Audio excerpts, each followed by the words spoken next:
damos y charlamos lo que sea, ¿sí? Bueno, Así después no se hace tan pesado como en la otra vuelta a cargar, que estuvimos un montón. dale.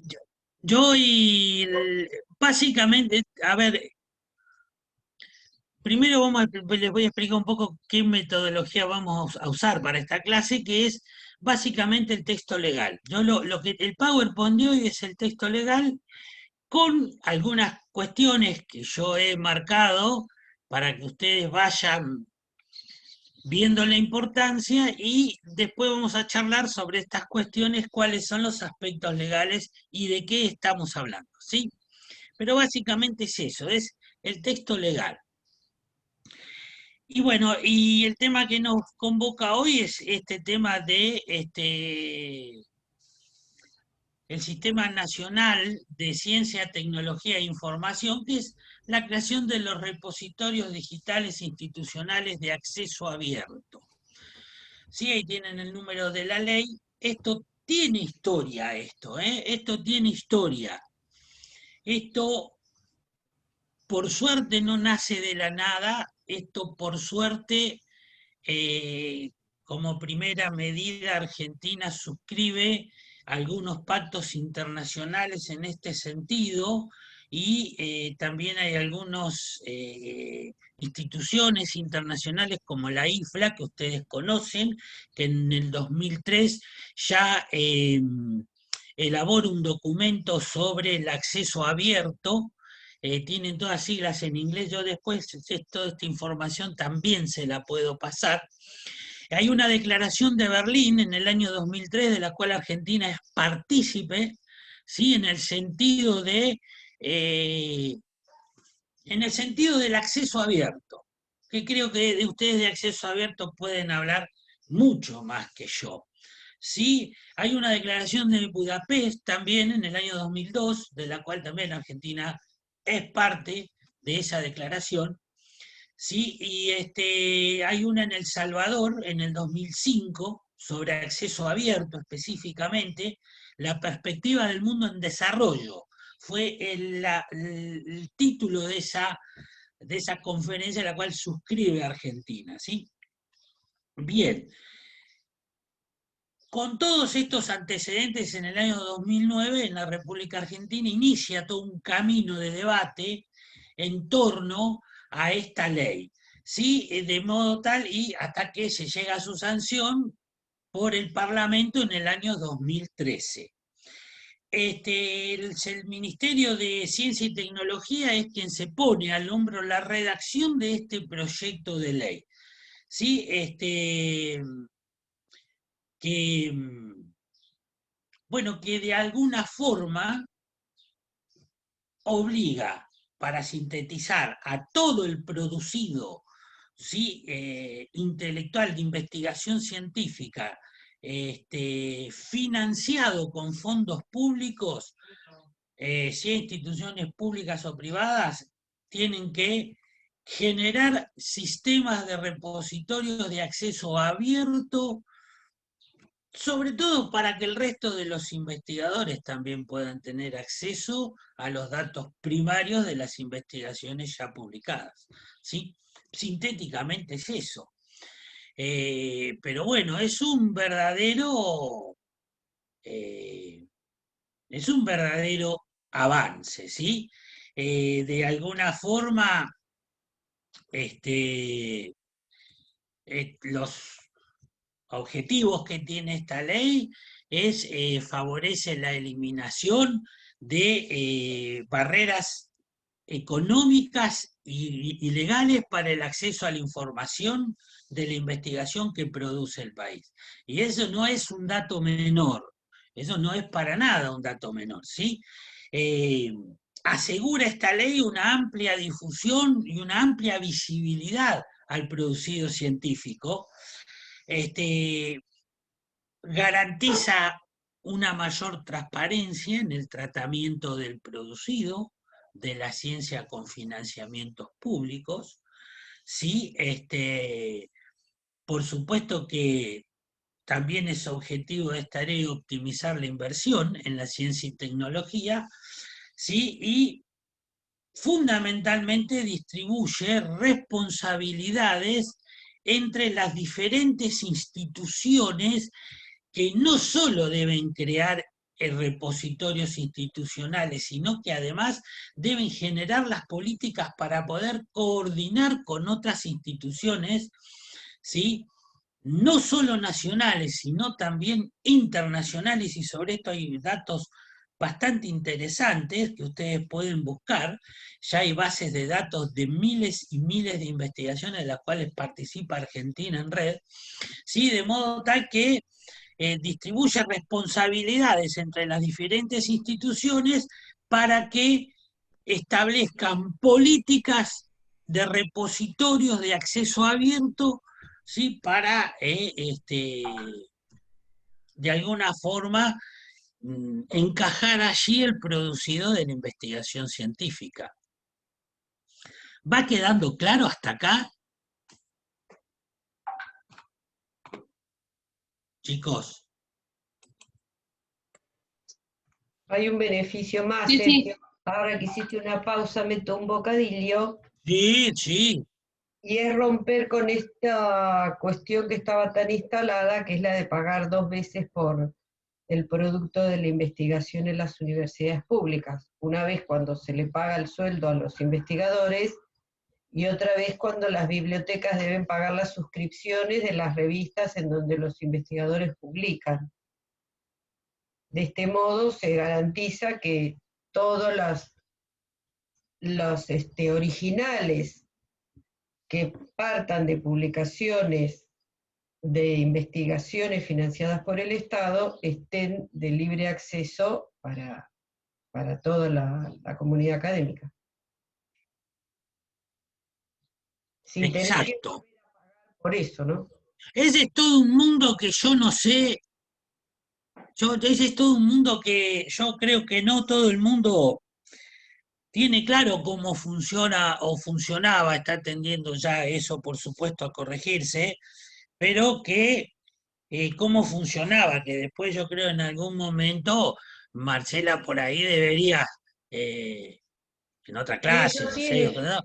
ellos Explicar tienen, bien este sistema de cómo funciona, porque era ellos tienen una clase de acceso abierto, así que era muy vamos a extravagante ver. para no utilizar otro adjetivo en lo Sí, que sucedía. Eh, y bueno, un poco claro, esta ley tiende a corregir esto. No obstante, deja algunas protecciones que ahora vamos a ver, pero tiende sí claramente a corregir esto. Este, pero bueno, así es. En el artículo primero de esta ley habla de los organismos e instituciones que componen el Sistema Nacional de Ciencia, Tecnología e Innovación. Vamos a decir, si ustedes ingresan a esta ley 25.467, van a ver que es muy amplia la cantidad de organismos e instituciones públicas y va más allá de organismos e instituciones, a punto tal que menciona al gabinete de asesores del órgano ejecutivo, de modo tal que los asesores que tiene el presidente, y voy a referir, vamos a poner como ejemplo ahora el COVID, vio que tiene el órgano ejecutivo ahora, presidente, vieron que conformó un gabinete de técnicos asesores en relación al COVID. Todo lo que esos producen tiene que estar aquí colgado, puesto en un repositorio institucional. Ustedes saben que la ley los menciona expresamente, la ley 25.467, por poner un ejemplo, ¿verdad? Y después, obviamente, tienen que entrar ahí porque desde el CONICET a las universidades, a todos los organismos, INTA, a todos los organismos que producen ciencia y tecnología o están vinculados a la cuestión del conocimiento, sobre todo de patentamientos y demás, todos tienen que, en la medida que reciban, inclusive los privados, que reciban financiamiento, todos tienen que crear los repositorios institucionales, ¿sí? De acceso abierto. Acá hay una cuestión que hay que, desde ya, de entrada hay que disipar. Los alumnos de grado, los alumnos de grado en las instituciones universitarias no parecen obligados a depositar sus tesis de grado. El resto, becarios de posgrado, maestrías y doctorados, todos tienen obligaciones de publicar sus producidos en la red. Vamos a hacer un paréntesis en el tema de los alumnos de grado, pero yo creo que es una buena política, no sé, eso después lo decidirá cada institución, pero por ahí las carreras que tienen licenciaturas, que son las que tienen que presentar tesis, no sé, vos qué opinás, Marcela, no debe ser una mala política también que depositen en el repositorio su producido, ¿no? Y la verdad es que habría que pensarlo bastante bien, Sergio, porque las tesis de grado a lo mejor no son grandes aportes desde el punto de vista de la innovación. Muchas veces son estados de la cuestión, inclusive ahora hay muchas licenciaturas que les dan a elegir a los alumnos si quieren hacer una tesis de investigación o un trabajo de campo. Así que quizás Sí, sí, por por eso. eso, es una paréntesis. Yo porque he escuchado muchas veces en charlas y en otras clases, y sobre todo en charlas y así, siempre esta duda y esta cuestión de que del alumno de grado y la tesis que debe estar publicada, y la verdad es que no hay obligación legal, ¿sí? Digamos, desde el punto de vista jurídico no tienen obligación legal. Esto es así y es claro. Después las políticas de cada institución dirán si lo harán o no, y por ahí una observación válida es la que hace Marcela en relación a, eh, digamos, el aporte a la ciencia. Pero bueno, nada.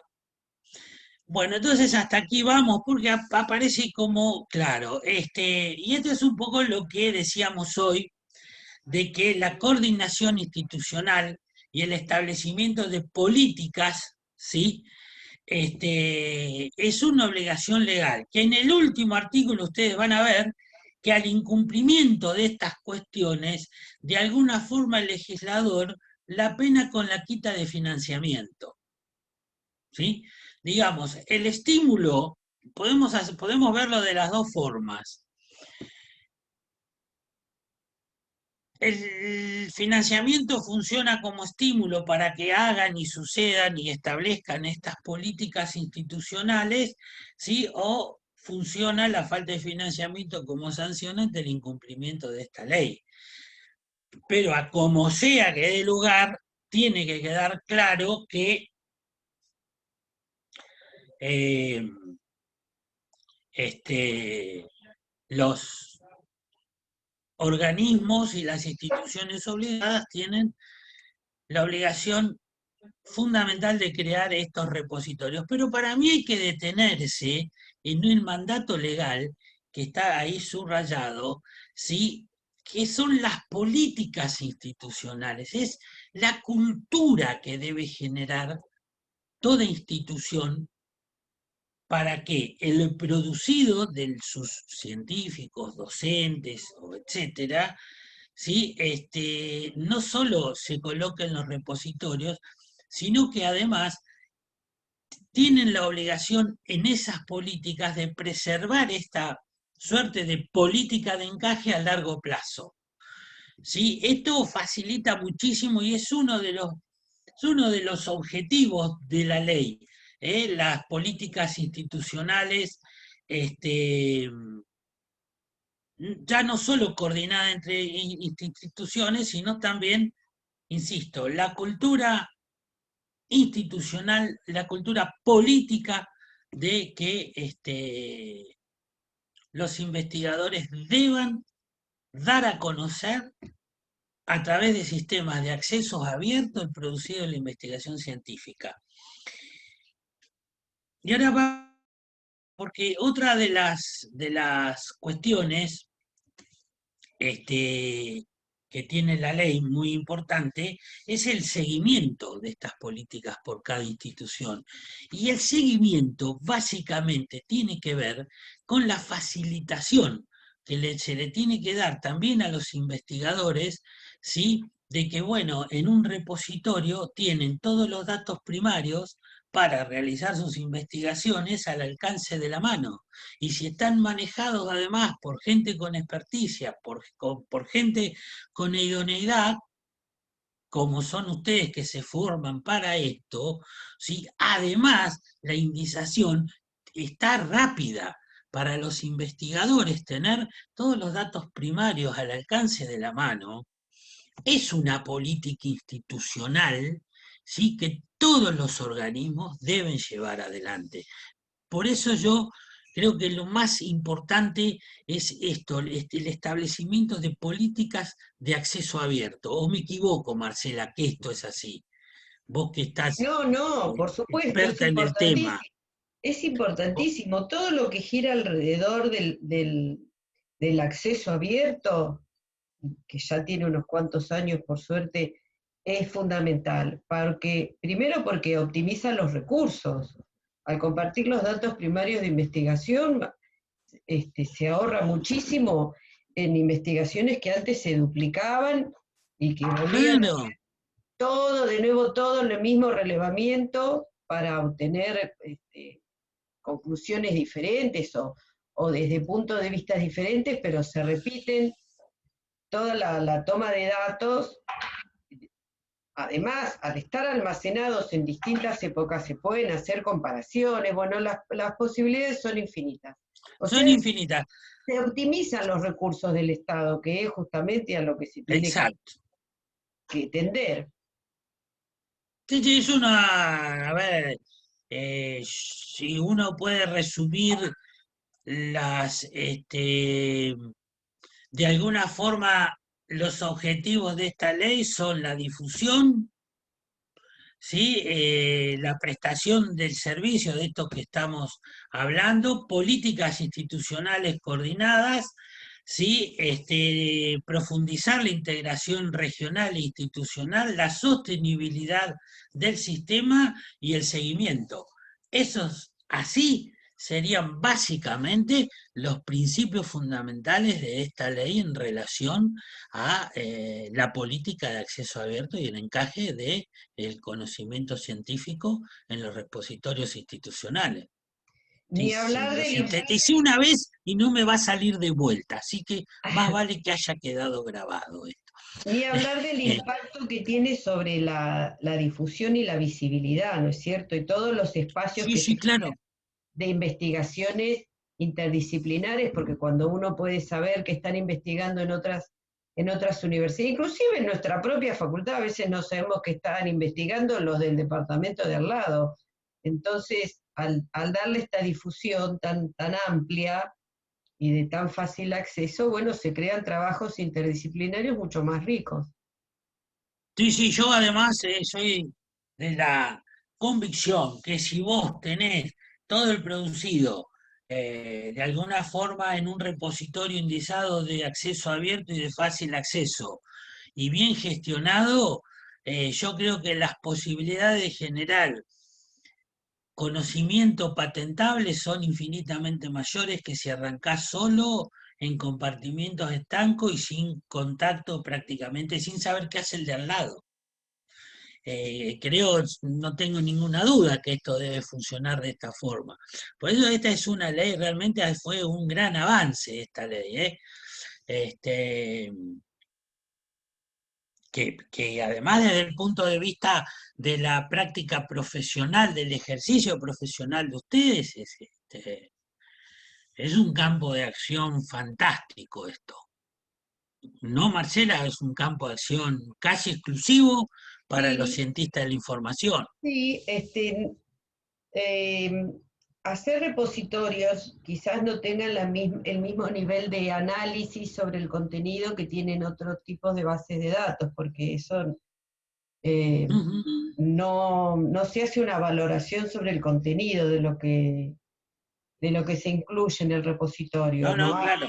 No hay una evaluación por pares como es el caso de las publicaciones periódicas, donde hay que cumplir un cierto circuito de validación para que se incluyan. Pero se supone que si es el producido de la investigación en universidades o en instituciones de educación superior, bueno, eso hasta cierto punto tiene un control de la propia institución. De todas maneras, los beneficios de los repositorios no están en duda, son incuestionables. Sí, sí, yo de eso no hay ninguna duda. Bueno, la ley, aquí en este punto, hace una definición exacta para la ley de lo que es el dato primario, que este no es un detalle menor.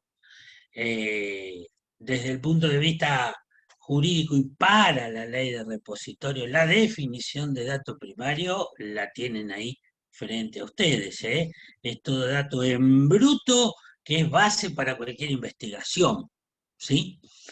Y esto es fundamental,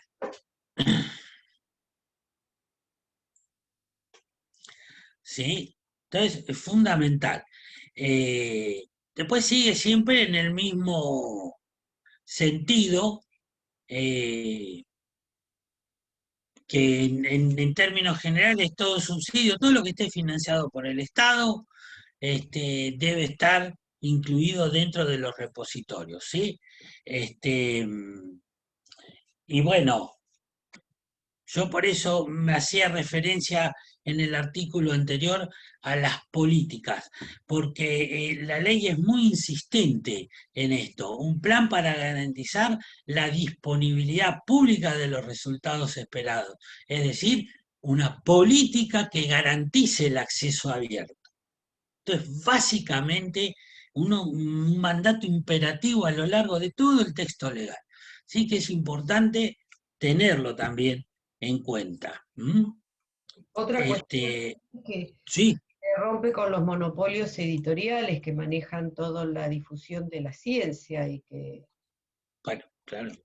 hacen una explotación económica en donde el investigador queda completamente relegado. Esto está directamente emparentado con lo que venimos viendo de derecho de autor, ¿no? Cómo las editoriales quedan en poder de los derechos patrimoniales cuando nosotros mandamos un original a una revista y, y explotan esos artículos en publicaciones a las que hay que pagar un canon para poder acceder a sus artículos. De esta manera, el Estado garantiza que, bueno, justamente que estos monopolios editoriales no lucren con investigaciones que tienen que ser públicas. Marcelo, una pregunta. ¿Y qué pasa con el tema de la puntuación cuando en el caso de querer pedir una beca tenés que tener tanta cantidad de publicaciones en ciertas revistas que tengan, porque las revistas tienen una puntuación de, no me sale ahora la palabra, no recuerdo ahora cómo es. Factor de impacto. Factor de impacto, exacto, que tenés que tener publicaciones en revistas de tanto número de factor de impacto, Bueno, eso por suerte está cambiando, eso es algo con lo que venimos luchando muchos investigadores, inclusive que haya pautas o principios de evaluación que tengan más que ver con Latinoamérica, porque las revistas de más alto factor de impacto son revistas internacionales, en general en idioma inglés, a los que los investigadores latinoamericanos prácticamente no tienen acceso, en fin, todo un sistema bastante perverso por el que se nos evalúa que gracias a la presión de los investigadores lentamente está modificándose. Pero de todas maneras no quiere decir que vos no puedas disponer de tu artículo y no lo puedas publicar. Claro que tiene que ser en revistas que acepten que no sea la primera difusión, porque la primera difusión es la del repositorio, porque estamos obligados, bueno, hay revistas que después van a ver que hay dos sistemas, uno para publicaciones en idioma inglés y otros para publicaciones españolas. El de idioma inglés se llama Sherpa Romeo y el de española se llama Dulcinea, en donde uno puede ver qué te permiten hacer las distintas revistas con tus originales, si te permiten difundir el preprint, o te permiten difundir el postprint, o no te permiten nada. Bueno, eso es algo que después vamos a profundizar en otra clase, pero de todas maneras, los investigadores que reciben subsidios estatales, investigan con dinero del Estado, están obligados a depositar el original en el repositorio. Luego vos podés publicar en otra revista también, pero no es la primera difusión. Sí, sí, así es. Otra pregunta que me quedó antes. Bueno, perdón, ahora cuando me acuerdo de vuelta la vuelvo a hacer porque se me mezcló con otra cosa, con otra idea. Perdón. Está bien. No hay problema. Bueno, continuamos. Esto es lo que yo les venía diciendo, que la ley profundiza un sistema de integración regional y mundial, ya no solo al sistema integrado de repositorios nacionales, que deben garantizar siempre el libre acceso. Sí,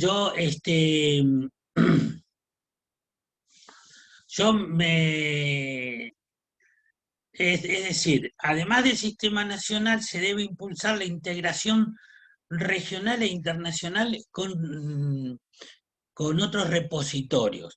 Sí, yo me tomé el trabajo ahí, esto seguramente se podrán nombrar muchísimos más. A mí me impactaron algunas redes, por ejemplo, el proyecto de la Red Clara, que está financiado por el Banco de Integración y Desarrollo, maneja una base de datos de más de 10.000 documentos y repositorios de diferentes instituciones. Entonces ustedes fíjense la magnitud que esto tiene.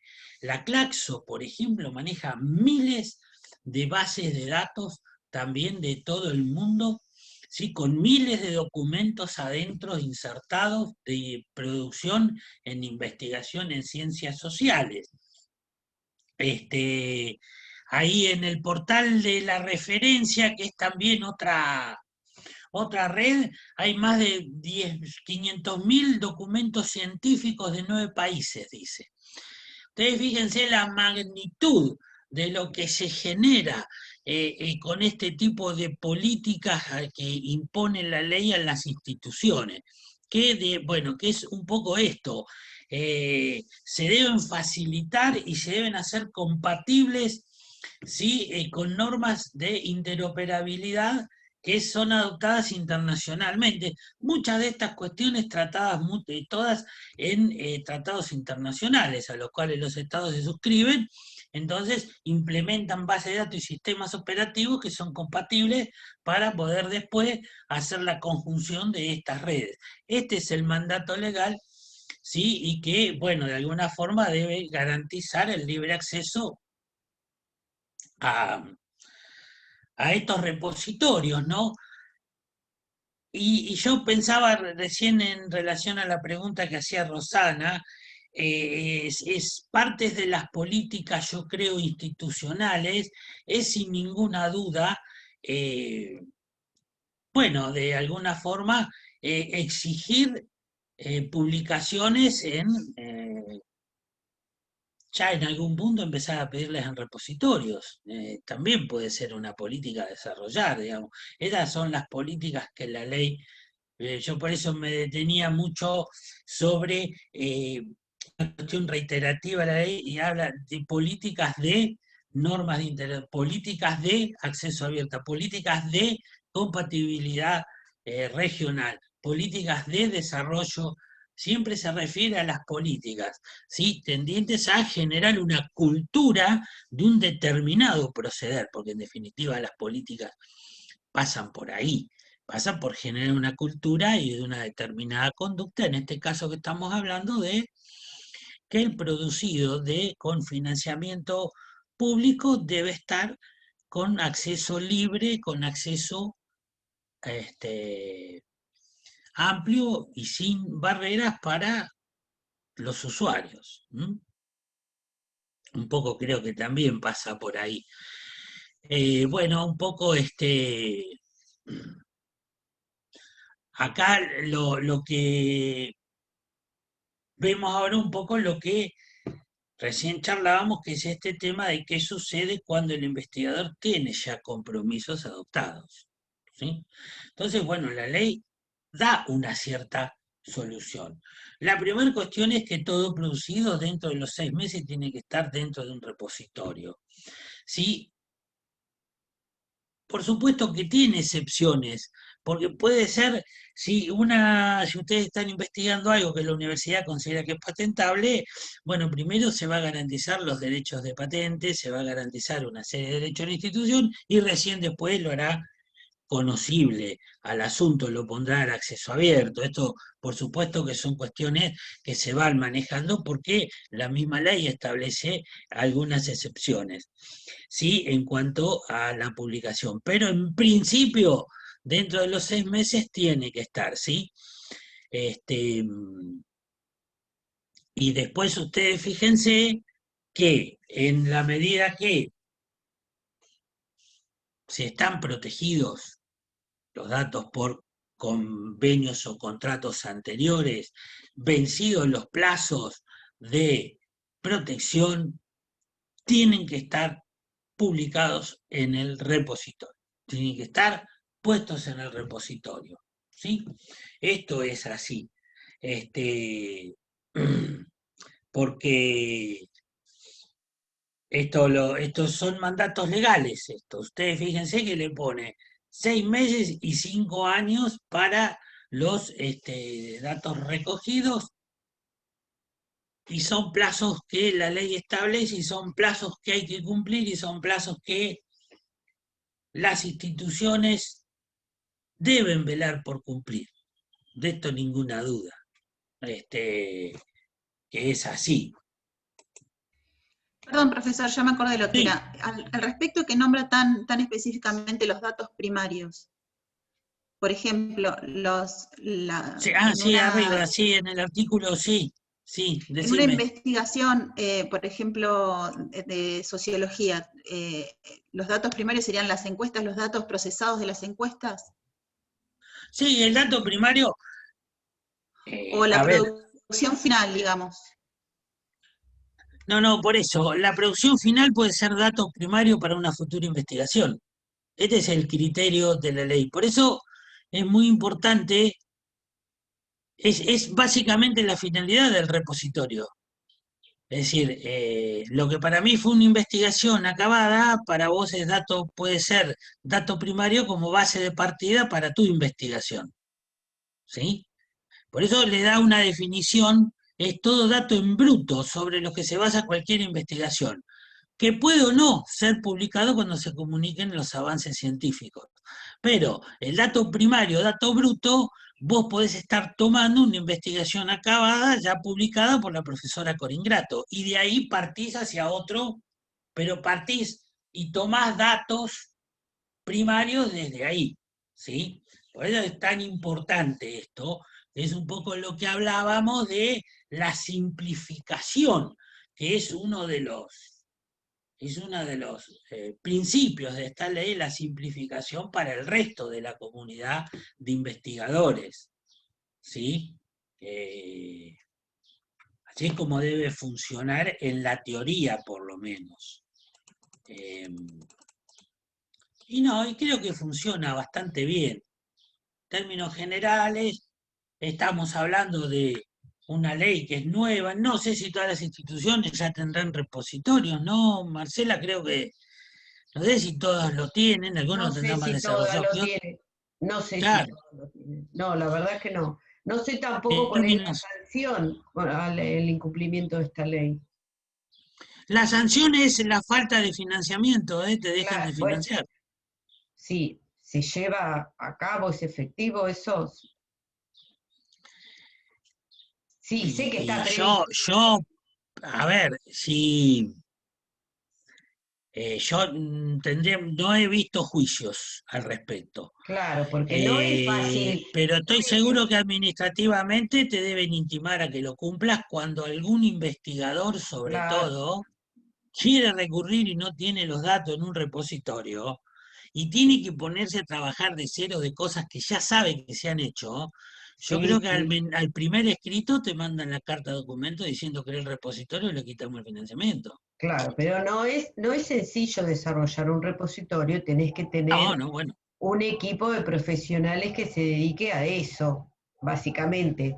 Nosotros en la facultad, teniendo la facilidad de tener la carrera y de tener docentes y graduados, especialistas en gestión de información, igual tenés que darle un cargo a esa gente y se tiene que ocupar full time, no es tan Bueno, sencillo. pero uno de los, yo vuelvo a insistir, la sostenibilidad del proyecto es uno de del sistema de repositorios, llamémoslo propiamente, es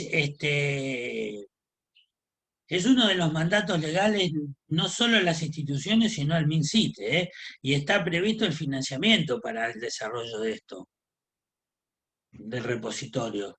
Sí, sí, Entonces, sí, bueno, sí, hay programas de financiamiento. Igual yo pienso sí, sí, en las dificultades.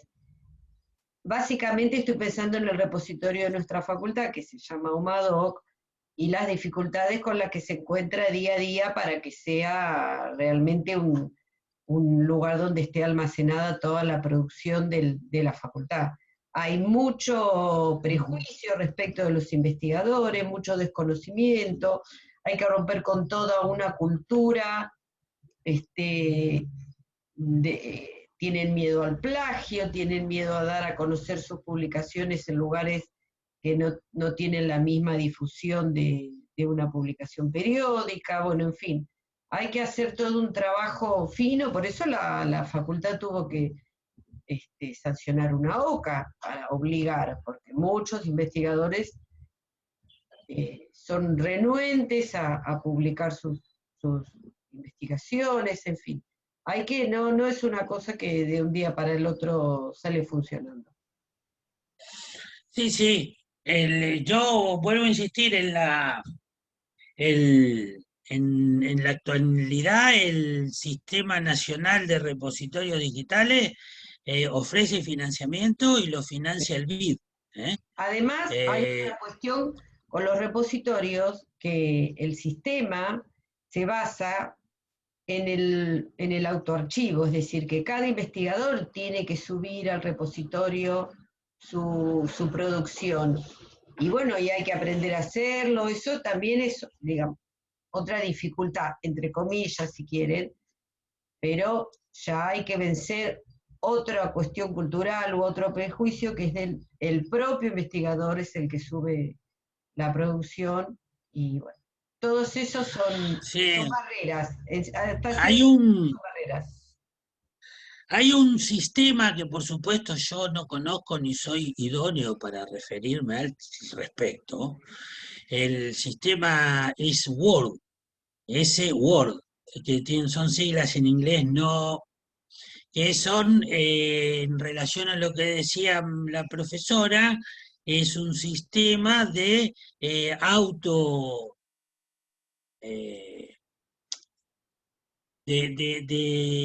de autogestión para fácilmente subir al repositorio el producido de la investigación, ¿sí? Que lo hace cada investigador. Pero bueno, esos son sistemas muy complejos que escapan a la sabiduría de un abogado. Eso que les quede claro, ¿sí? Totalmente. Eso es para Es ustedes que los abogados lo exclusivamente. sabían todo.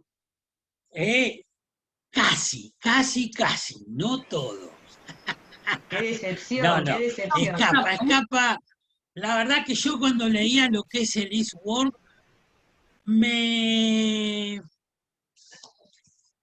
Tal vez es una cuestión generacional, es una cuestión de haber toda una vida leída a otra cosa, pero la verdad que cuesta mucho entender la operatividad que tiene un sistema de autogestión para que yo mismo suba el producido de una investigación a un repositorio. Bueno, Es que súbelo. ese es un aspecto de los repositorios, Sergio, el autoarchivo. Sí, sí, totalmente, totalmente,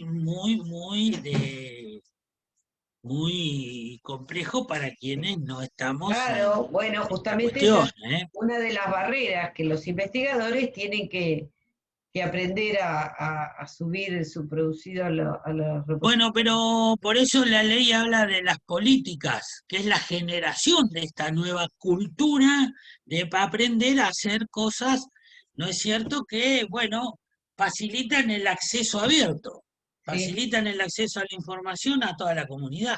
Y es un poco Debería haber un esto de la ley de seminario repositorio. de, de ¿Cómo? herramientas para subir.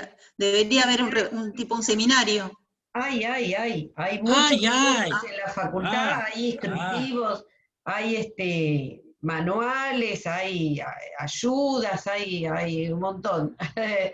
Pero igual, igual hay gente que se Sí. resiste. Bueno, hay Una toda una consulta. cultura Sí, también de que esto es mío. hay Sí, Eugenia quería decir ah, algo. No, una consulta. ¿Puede un investigador negarse a poner su obra, su información dentro de un repositorio diciendo que utilizó información pública y privada? Mire el dedito. No. No hay posibilidad, es un mandato legal, es una obligación institucional y hay principios constitucionales que dicen que la ley es de cumplimiento obligatorio para todos los ciudadanos y además se presume conocida por todos los ciudadanos.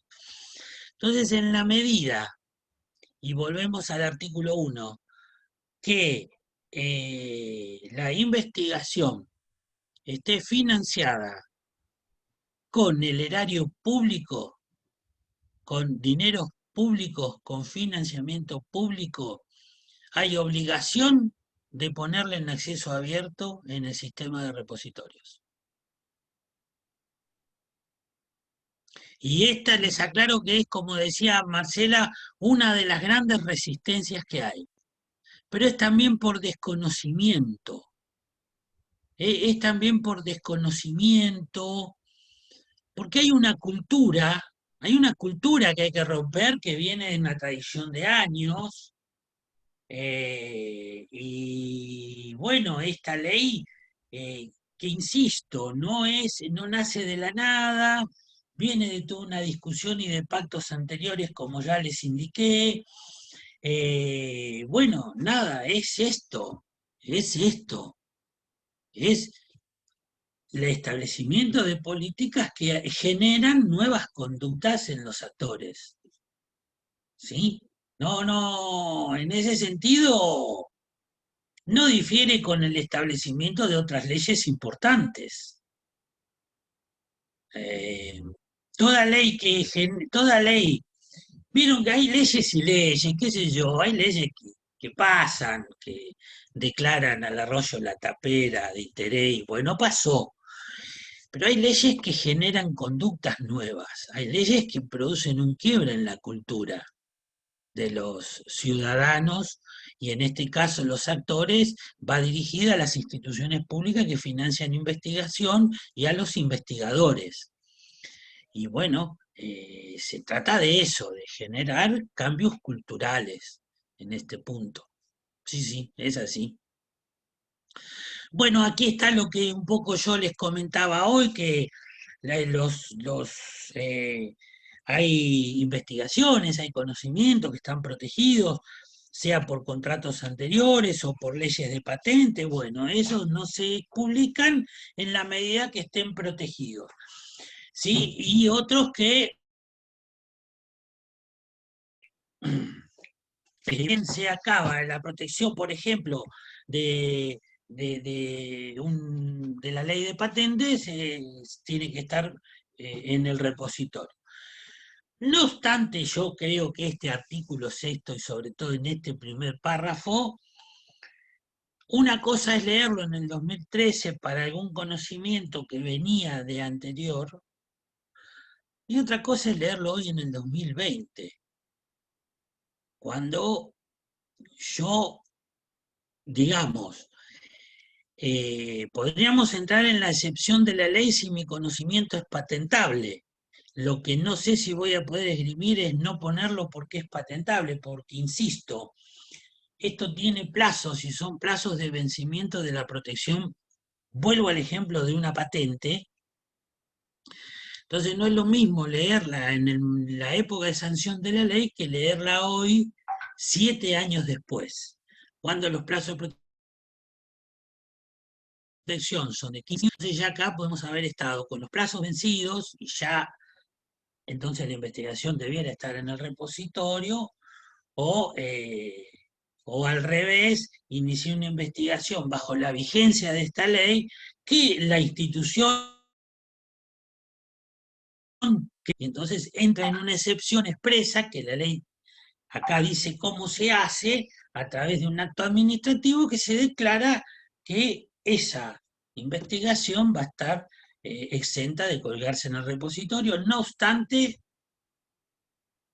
vencidos los plazos de protección, va todo al repositorio. En esto la ley es inflexible. Te flexibiliza por un momento, pero en algún momento el producido de la investigación, ese conocimiento tiene que estar en el repositorio. Esto es un dato muy novedoso, ¿sí? Ahí tienen cómo se puede excluir de la difusión, ¿sí? Que son todos estos que por algún motivo se deben mantener en confidencialidad. Yo puse el ejemplo de una patente que es de interés para la universidad, pero bueno, muchas investigaciones relacionadas a la defensa que hacen investigadores de la universidad o con cuestiones sensibles que, bueno, están protegidas por un determinado lapso. ¿Sí? Bueno, insisto, vencida la protección, ¿sí? Es como el desarchivo, ¿vieron el desarchivo que se hace de los servicios de inteligencia cada 10 o 20 años?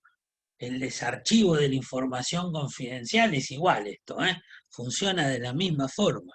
En algún momento hay que dar a conocer, hay que poner en acceso abierto.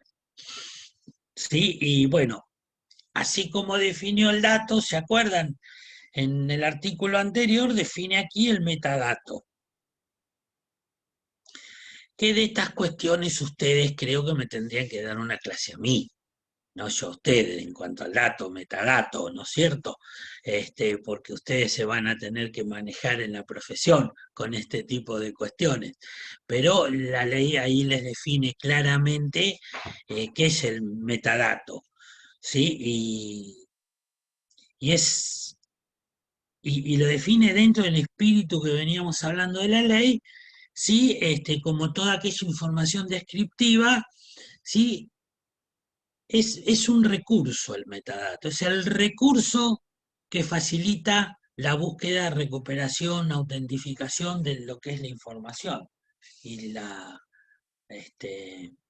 preservación de la información, ¿sí? Básicamente es eso, que esta ley los define siempre. Bueno, no, por último, esto es el Ministerio de Ciencia, Tecnología e Innovación Productiva, que les aclaro que estuvo a punto de desaparecer como ministerio, después no desapareció. Yo creo que sin ningún lugar a duda, es el ministerio, tal vez que más haya que proteger dentro del Estado, porque es el ministerio del conocimiento, es el ministerio que permite, ¿te acuerdas lo que hablábamos de las patentes? el que permite la imposición del valor agregado de los recursos naturales exportables. Todo nace de acá, nace de la protección del conocimiento, ¿sí? Sí, básicamente, si se va a desarrollar la economía del país, es a través de la imposición de valor agregado, y es este ministerio, es con este tipo de leyes protectivas, con lo que hemos estudiado anteriormente, que se logra esto. Se logra decir, el conocimiento es el bien a defender en el futuro, no en el futuro, en el presente también, y el futuro. Pero básicamente es el ministerio el que es la autoridad de aplicación de esta ley. Y a partir de ahí promociona, consolida, establece los estándares de interoperabilidad, que eso es muy importante porque yo insisto, las redes internacionales de repositorios son impresionantes, las bases de datos que manejan, ¿eh? Y ahí está el conocimiento. Lo que otroramente tardaba en desarrollarse 15 años una vacuna, la hemos tenido en un año en el estado de la ciencia actual en esta pandemia. Según los científicos, el otro día escuchaba unos científicos récord en la historia de las humanidades. Pero récord, ¿eh? Pero porque parten de conocimientos acumulados. Y básicamente este es el objetivo de la ley de repositorios. ¿Mm? Y aquí está el incumplimiento, y es la falta de financiamiento. El incumplimiento en la creación de repositorios y en el funcionamiento de repositorios, léase el incumplimiento en no poner en acceso abierto el conocimiento para las instituciones, es la falta de financiamiento para sus investigaciones, ¿no? Yo, por mí, Marcela, si querés aquí, dejá de grabar, así después no se hace tan grosso el colgarlo, Bueno, y dale, seguimos. pero si hay Pues sí, consultas, así, seguimos. Dale. claro, así no tenés que después estar un rato Muy largo bien, cargando, no sé cómo es. muy bien. Bueno, básicamente es eso.